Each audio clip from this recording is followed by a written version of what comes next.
volumétrica, ¿verdad? A partir de una celda unitaria, cosa que es bastante interesante desde el punto de vista teórico y que se aproxima muchísimo al valor obtenido experimentalmente, siempre y cuando los sólidos no tengan tantas imperfecciones estructurales, obviamente estamos hablando, ¿eh?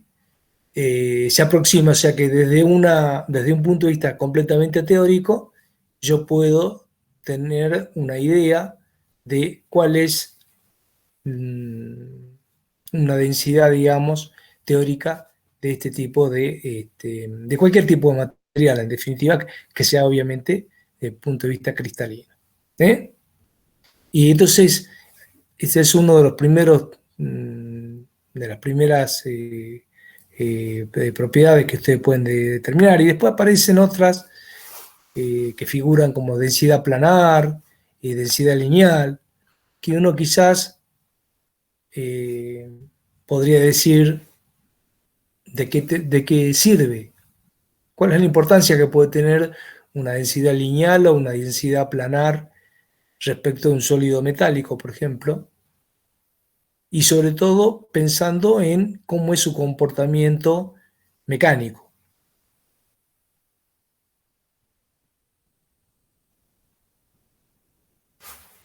¿Mm? Es una pregunta, profe. Sí, una pregunta, claro.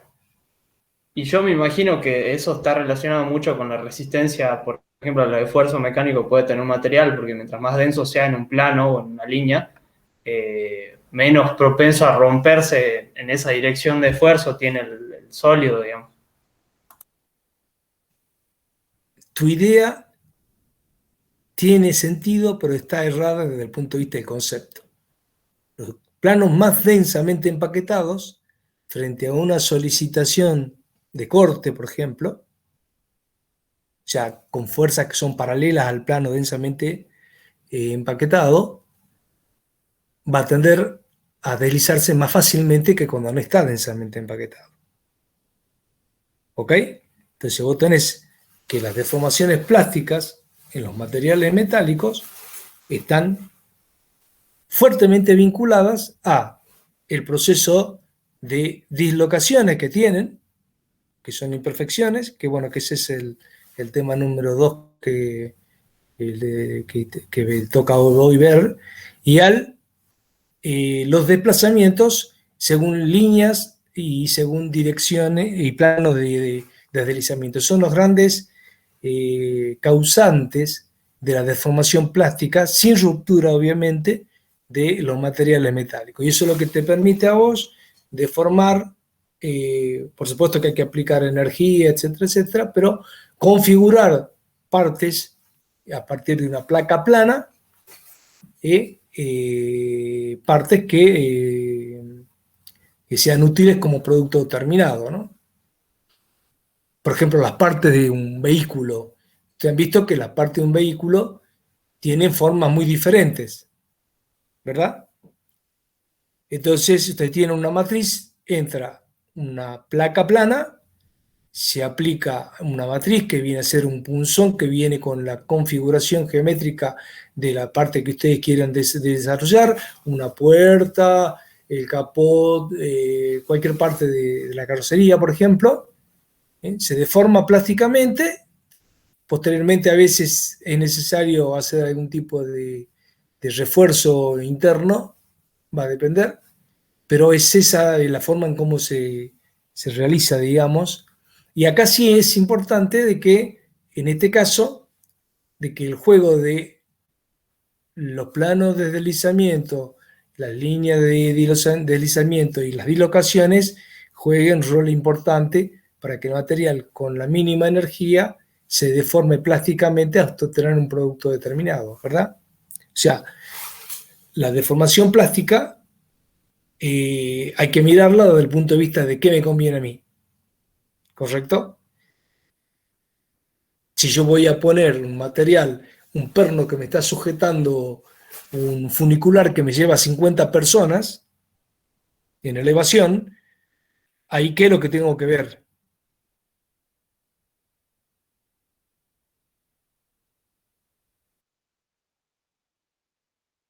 estén completamente impedidas según la solicitación que yo tengo. Entonces yo puedo, cuando estoy haciendo los procesos de solidificación de estos materiales, puedo orientar la solidificación de manera tal que los planos más desfavorecidos y, que no y limitar al máximo las dislocaciones se mantengan perpendiculares al esfuerzo solicitante principal, para que estos no sean factores que vayan de riesgo, porque se me rompe el perno y bueno, tenemos problemas con todas las vidas humanas que pueden estar en juego en ese momento, ¿no? Entonces, por eso hay que mirar que los materiales tienen propiedades y uno tiene que saber explotarlas de acuerdo a lo que realmente necesita para su aplicación, ¿no?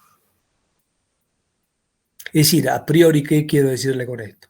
No es que no existen malos materiales, sino existen malas decisiones por parte de los ingenieros para utilizar materiales para algún fin determinado. ¿Se entiende?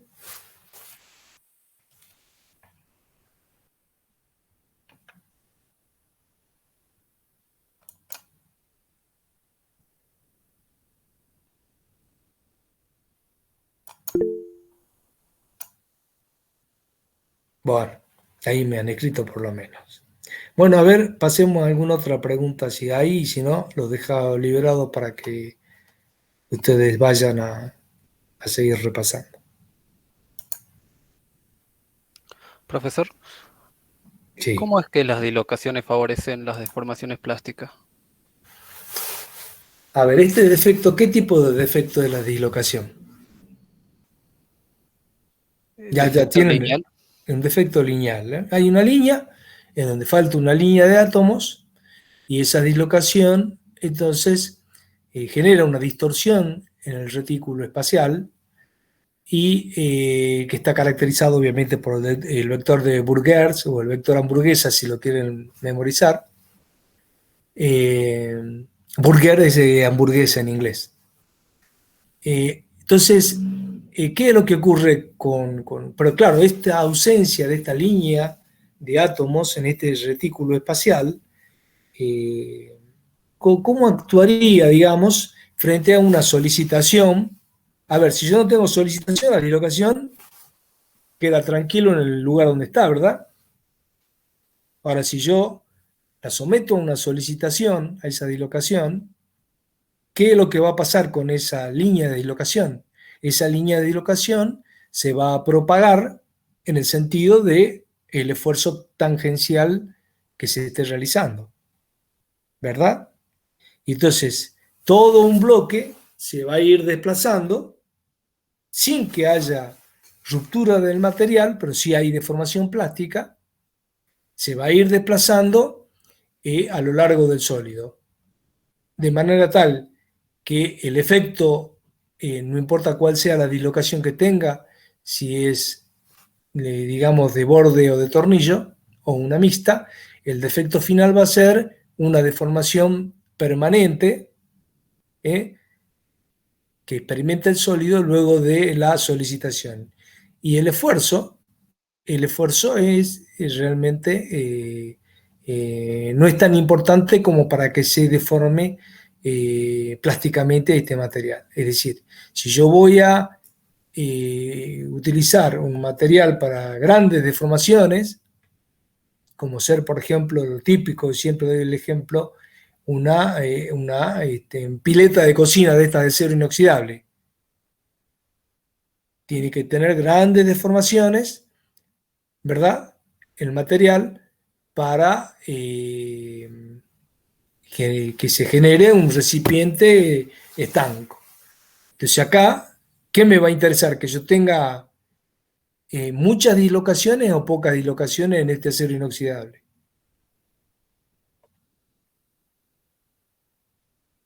Pocas dislocaciones. Si yo necesito grandes deformaciones y las dislocaciones son uno de los factores que generan la deformación plástica, ¿cómo sería Entonces hay entonces? muchas dislocaciones. Claro, necesito tener, presenten muchas dislocaciones, a partir de las cuales el material yo lo pueda deformar con poca energía y que el material quede perfectamente operativo y disponible con simplemente haberle aplicado la matriz y la presión. ¿Ok? Para esto se hacen los estudios que se llaman de punzonado para ver hasta cuándo el material se puede deformar plásticamente sin que aparezca ninguna fisura, tanto interna como externas. Las internas ya van a ver cuando veamos ensayos no destructivos, van a ver cómo se pueden determinar las fisuras internas. Y en general los materiales, como están bastante estandarizados dentro de lo que son sus características estructurales, bueno, prácticamente usted hace, si no tiene ningún tipo de conocimiento al respecto, hace el punzonado y en general puede darle un margen de tolerancia y en general va a decir, bueno, con tanta carga y tanta deformación yo puedo tener deformaciones plásticas sin aparición de fisuras tanto internas como externas, de manera tal que de esa manera ya puede hacer una línea de producción dentro de un factor que usted le pondrá que se llama normalmente factor de seguridad o factor de incertidumbre.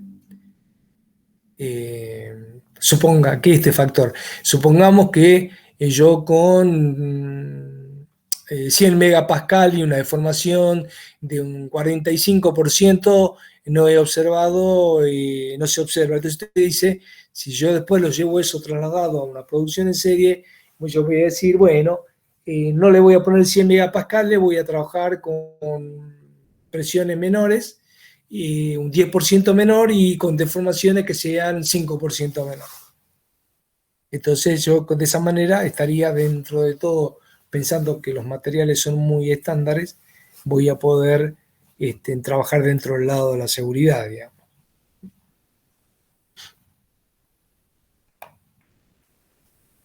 Bueno, ¿alguna otra pregunta de cualquiera de los dos temas que hasta ahora están viendo?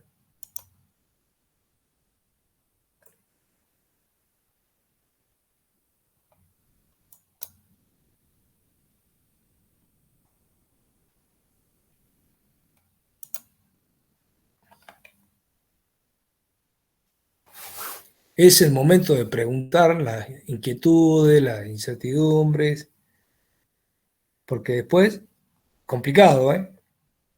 Es decir, esta es una materia donde usted tiene que pensar mucho las cosas. Más que estar buscando en los apuntes, además tiene que pensar y sacar sus mapas conceptuales de cada uno de los temas para que tengan éxito, ¿no? A ver, ¿no tuvieron problema en el primer práctico? Bueno, el silencio significa otorgar que no tuvieron problema. A ver, yo les hago una pregunta.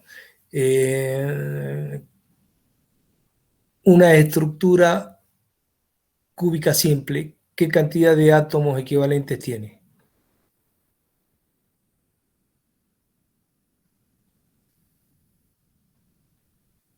Un átomo equivalente.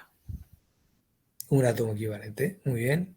Ahora, si yo le dijera después de que existe, y que eso lo están viendo en este tema de hoy, las imperfecciones que están, y bueno, y son prácticamente inevitables, inclusive en los materiales monocristalinos, y le digo que hay una vacancia por cada tantos átomos, por cada tantas celdas unitarias, y si yo tengo que después reflejar esa vacancia en la celda unitaria, ¿cómo haría?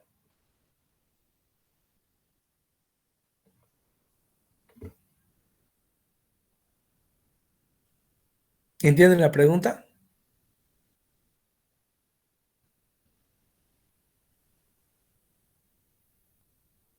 Sí, se refiere a cómo hago para reflejar los átomos. Claro, en una celda unitaria. Yo digo, hay una vacancia por cada 100 celdas unitarias.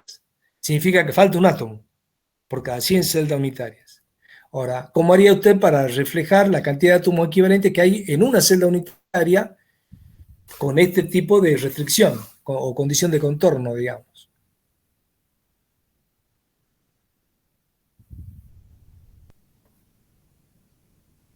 Pondría menos de un átomo por celda unidad. Ah, perfecto, pero ¿cuánto menos? Ah, ¿Uno por? cada 10.000 dijo.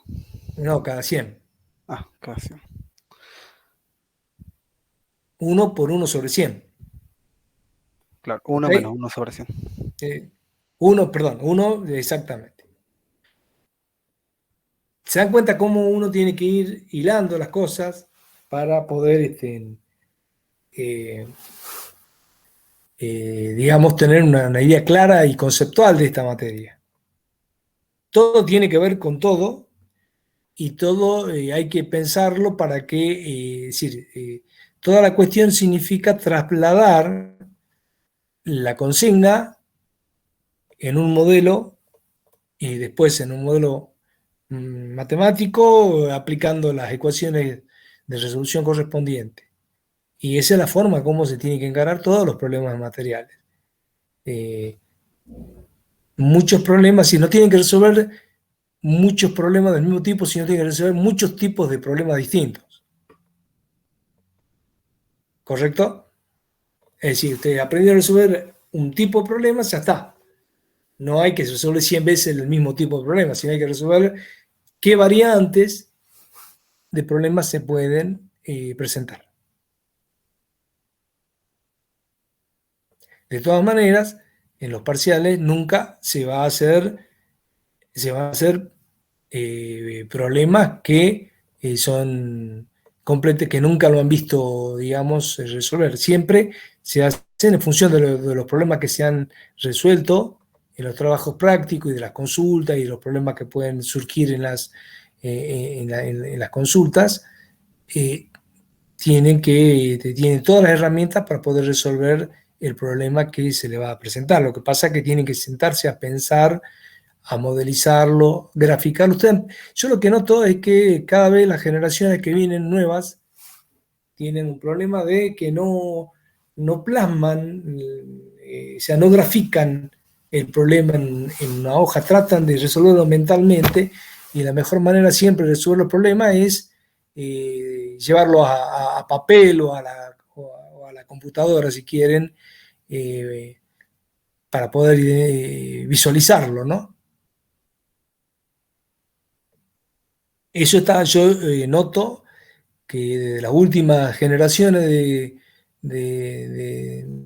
estudiantes y sobre todo a partir de hace unos 10 años, se está notando que cada vez les cuesta más tratar de proyectar el problema en papel para poder resolverlo de una manera más simple, etcétera, etcétera, ¿no? Porque muchas cosas se resuelven no de una manera única y ustedes como en ingeniería, por ejemplo, van a tener esas situaciones y que muchas veces no todo se resuelve por la matemática o no todo se puede resolver por la matemática, sino que también se pueden resolver en forma gráfica a veces las cosas y que también son obviamente inaceptables, ¿no? Desde el punto de vista de la resolución. Bueno,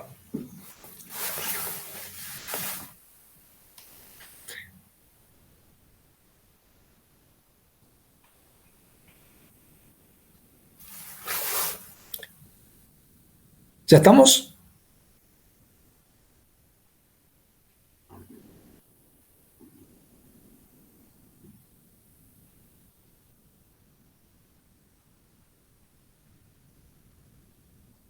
Bueno, chicos, si no hay más preguntas, los dejamos. Del tema 2, ¿hay alguna pregunta en particular?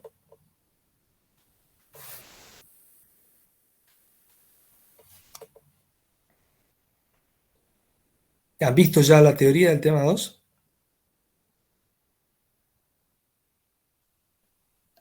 Yo voy por la mitad, todavía no terminé. Bueno, Quizá, claro, está bien. ¿Y hasta ahora todo está claro? Sí, hasta ahora claro. Lo de las dislocaciones no la llegaba a ver, pero bueno, tengo que revisar. Bueno, listo. Quedamos entonces para la próxima, para mañana ya están bien preparados entonces. Tienen que ustedes aprovechar normalmente, o sea, experiencia de otros grupos es que aprovechan esta clase de consulta para asegurar la autoevaluación de mañana, ¿correcto? Entonces, bueno, esto es importante que ustedes lo tengan en claro desde ese punto de vista. Bueno, listo. Si no hay más preguntas, dejamos acá entonces ¿eh? Porque el silencio no nos beneficia a ninguno, ¿no? Los dejo que vayan a repasar para mañana. Bueno, profe, muchas gracias.